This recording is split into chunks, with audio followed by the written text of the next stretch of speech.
What's up, guys? Shine here with Full Contact Contender, and I'm with Iain Rollason ahead of his FCC 32 light heavyweight matchup. Iain, how are you doing?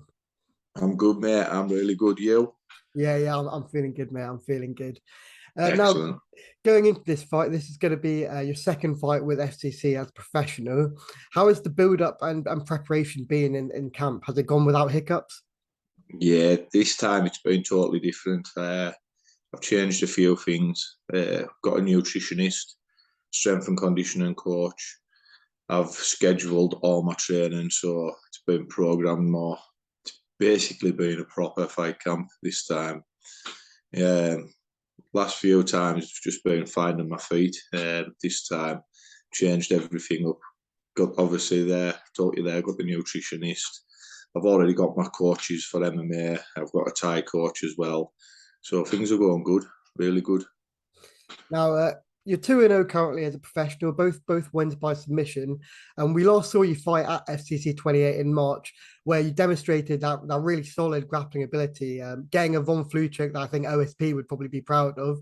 But would you say that your BJJ and your submission offense has become so dangerous due to the work that you're doing at Hammer? Or were you always really interested in BJJ and learning the sport before you start training at Hammer? Was that one of the But areas of mixed martial arts that you really were interested in? what I started in was like the Japanese style of jiu-jitsu, so Bushido Kempo, which is what I'd done. I'd done a lot of that first before I went to Hammer. But a lot of that was involving like gun disarming, knives, the bats type of thing. So more street defense type of jiu-jitsu. I've done a lot of that. Then when I moved to Hammer, I progressed with my grappling for MMA basically. Done a lot more grappling MMA based. I had done a lot of grappling, but since I went to Hammer, my grappling's took another level. Like my grappling coach, Conor Martin, like if you don't know him, you ought to know him because he's second to none. Yeah. He's really good, and the little things that he showed us, obviously the work, 2 pro fights, 2 submissions, 3 pro fights, 3 submissions. Oh, have I just told you a little secret there? So you just touched on there. You obviously have been moved to Hammer.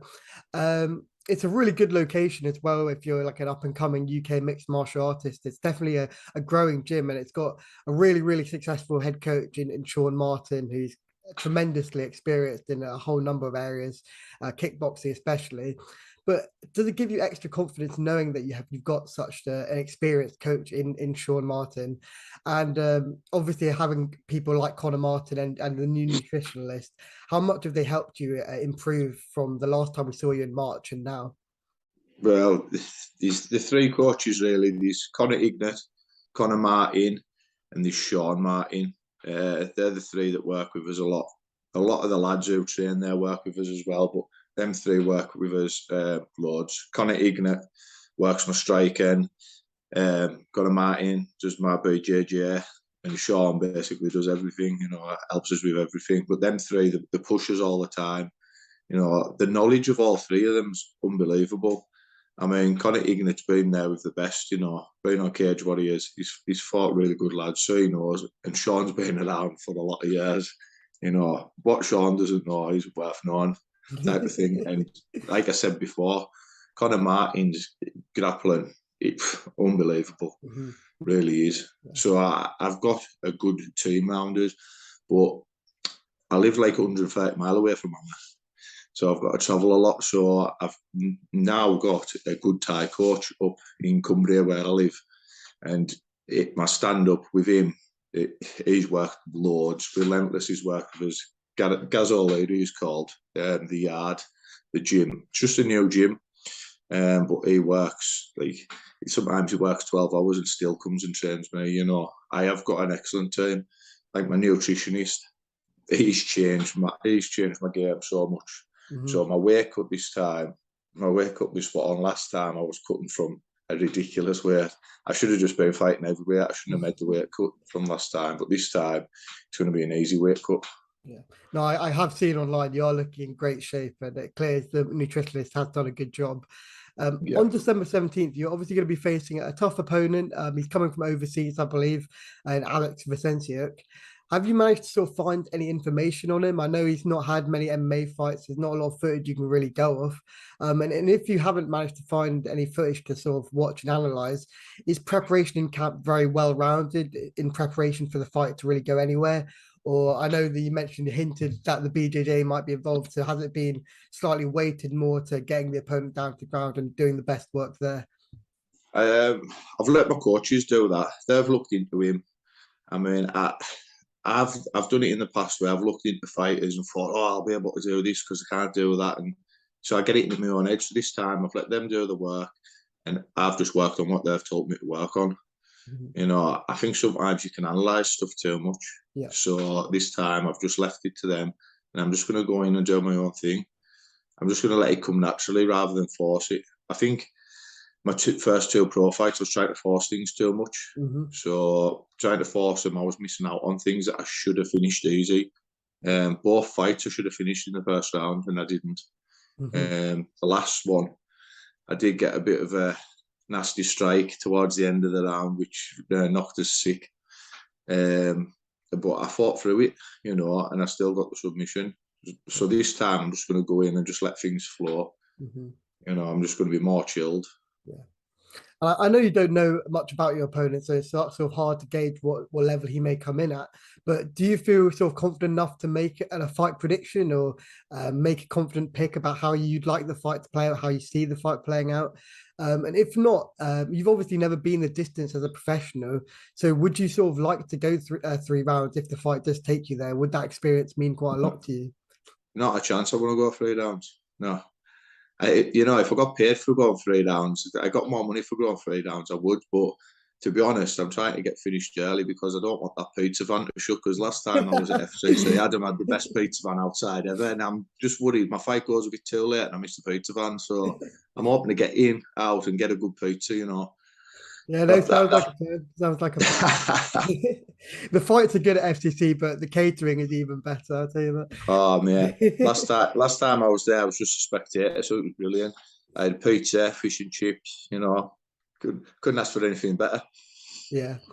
So obviously you've just mentioned that you wouldn't really you'd like to take the easy money and get out of there early. But in the event that Alex does make this a really tough fight, how well do you think your cardio and conditioning will hold up? I know you mentioned you've got a new strength and conditioning coach, or you've changed your sort of preparation in that Yeah. sense.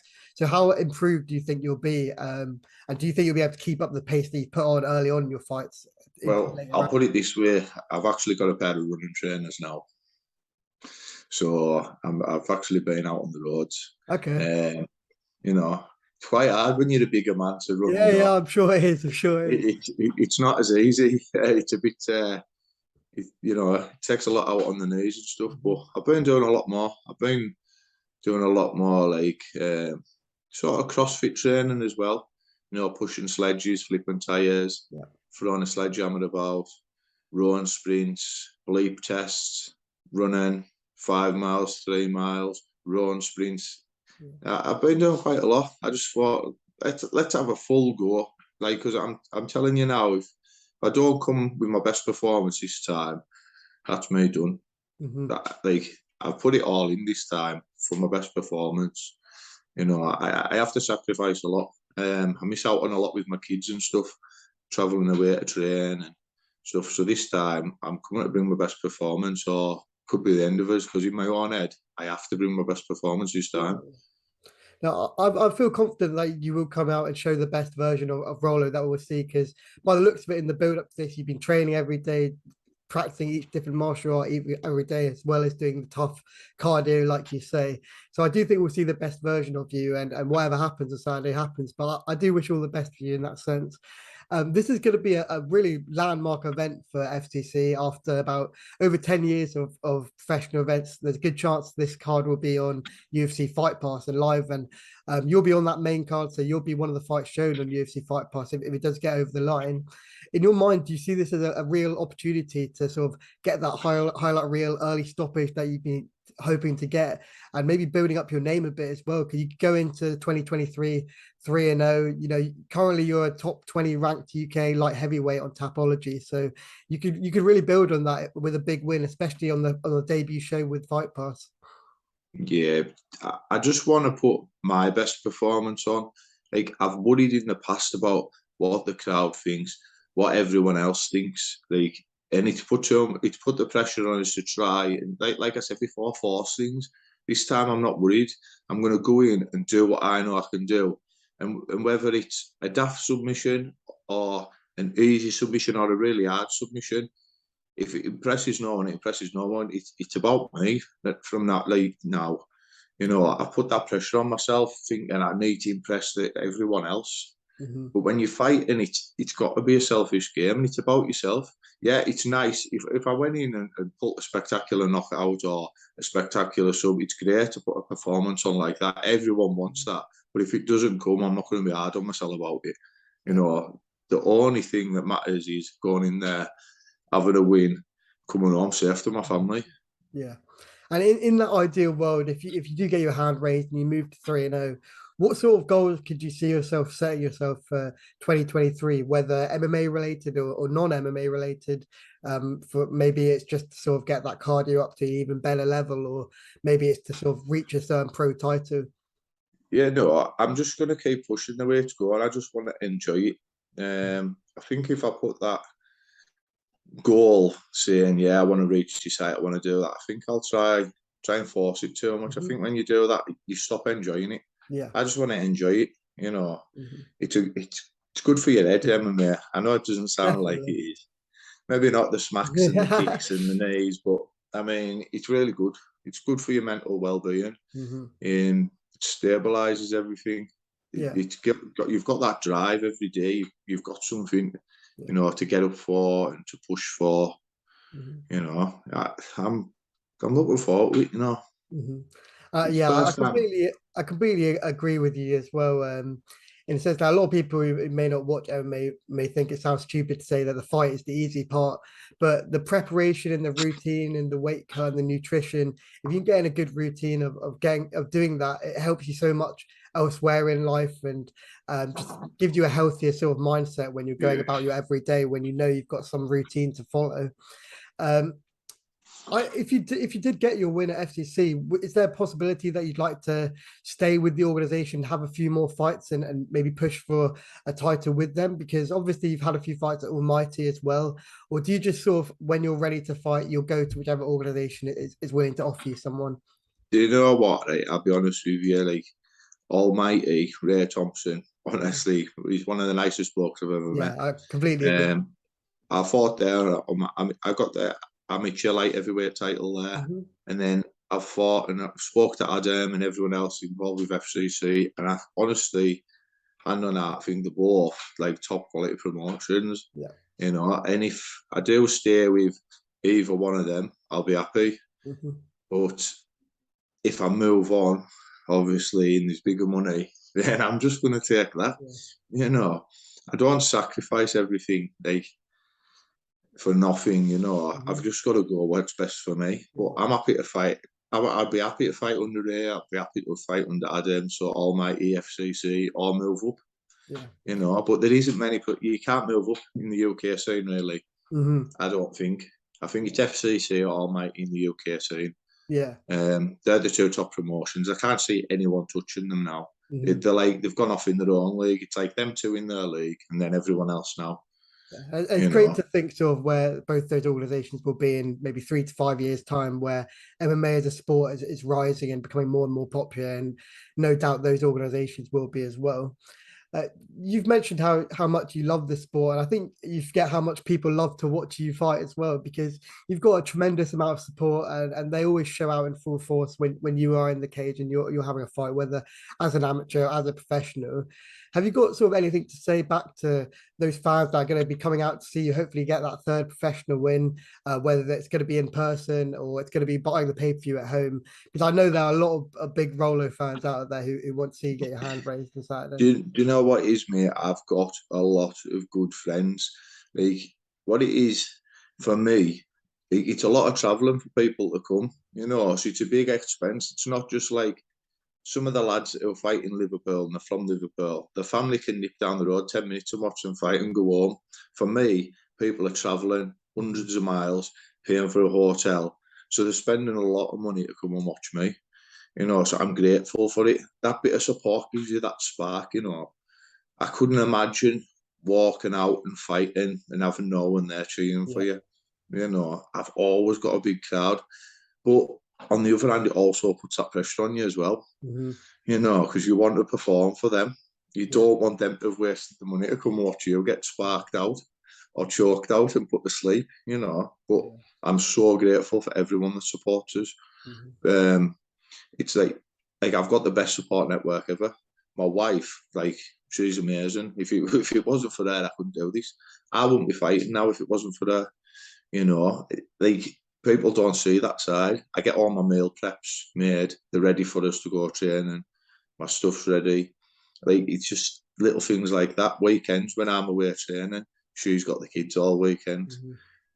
She's putting in as much hard work as I'm putting in. And people don't see that, and people don't realise, but it's hard for my family because I'm not here. The hardest thing was for us on this fight camp was last weekend. My son's turned 2, my daughters were both at home, and it was the first time he was getting to put the Christmas tree up, and I was away training, and I missed it. And that was hard. I can imagine, And those are the sacrifices you have to make sometimes in the fight. And it's one of those things. It's a necessary sacrifice, but it is hard as well. And people don't realise that, because people think it's all fun and games because you're going away training, you're having a laugh. And don't get us wrong, I have the best times ever when I'm away training. I really enjoy it, but it's also hard as well.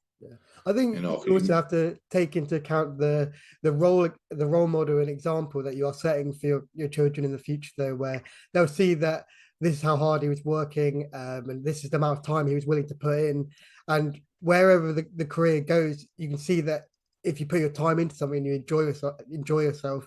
Physically, it's good for you, and mentally, it's good for you. So I can see you're very happy with where you are right now. You're just enjoying getting in there and fighting. You're enjoying training, and that's all you really need. Definitely. Not necessarily about making all the money in the world and stuff. If you've got something to enjoy and you've got something to wake up to and fall asleep happy knowing you're doing, then there's not much else to it. You've obviously mentioned you've got a nice family, you've got a wife and kids, and this FCC 32 fight must be one of your closest fights to Christmas, I'm sure. So what's the plan to celebrate afterwards? Is it going to be a Christmas shopping for the next week afterwards, or has that already been done? The first plan will be you'll realise when I'm fighting, you'll know my wife's there anyway because you'll hear her in the crowd. There's no one louder than her supporting me. She is my #1 fan, so you'll hear her that night. And a lot of my good friends are coming down. So honestly, I told you before, the first thing I'm doing after that fight is going right to that pizza van. I'm doing that.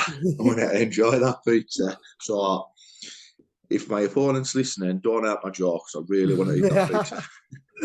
But I'm gonna have some family time, mate. I'm just gonna take some time off training and just spend some time with my kids and my missus. I just need that time with them now because it's been quite a long fight camp. We went on holiday at the start of September, and then really I've been away a lot of the time because obviously I work as well. I've got to support my family as well, so I work. I've got my own business, so that keeps us busy training. So this Christmas, mate, I'm going to make it a special one. We're going to have we're going to just chill, relax, and get fat. Maybe not. You definitely deserve it. Maybe not too fat because I like my abs now. I've got some. The nutritionist is doing a good job, so don't annoy him too much. But like you said, hopefully it all goes well on the 17th. Just the last question. If it all does go to plan and you leave without injury, obviously you're going to enjoy Christmas, but how soon could we hopefully see you back in there after, you've taken your time off and you've had a camp? What would be the ideal date to see you back again? Well, if I'm totally honest, mate, I'd like to get in as soon as possible because I'm going for a new set of teeth in Turkey. Oh, really? So, that's my Christmas treat to myself. Okay. So I wouldn't mind getting in there soon before I get them. That sounds like a good plan. That sounds like a good plan. I don't want to knock them out. So. Nah, I'll still be fighting once I get them. It'd just be good for the pictures afterwards, won't it? Yeah, definitely. Okay, well, thank you very much for the time, Rollo. I really appreciate it, and I'm wishing you all the best in your fight against Alex Valencia on December 17th. I do think both of you guys are gonna put on a really good performance. Have you got any last moments just to say for anyone who's watched this interview and is really excited for 2 weeks' time where you step in that cage? Yeah, honestly, like anyone that's watching, if you want to watch an entertaining fight, come and see the new me.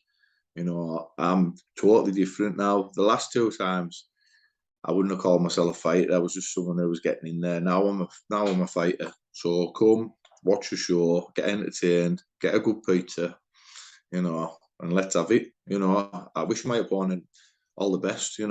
He's got a family, he's got a life. It's just business when you get in the cage, and I'm in business this time. So I'm going to war, and if it means I've got to beat him with a broken leg, broken nose, one eye, no teeth, one hand, I won't be giving in. He's either gonna. He's the only way he's gonna beat us is sleepers. I'll have to go to sleep because I'm not doing anything else. So that's the only way he'll be able to beat us. Okay. So that's it. Let's go. Okay. Thanks a lot for that, Rollo, and all the best with the last remaining 2 weeks of your camp in preparation for that fight. And I really look forward to seeing you at the weigh-ins and on Saturday the 17th. Yeah, spot on, mate. Thank you. Appreciate the call.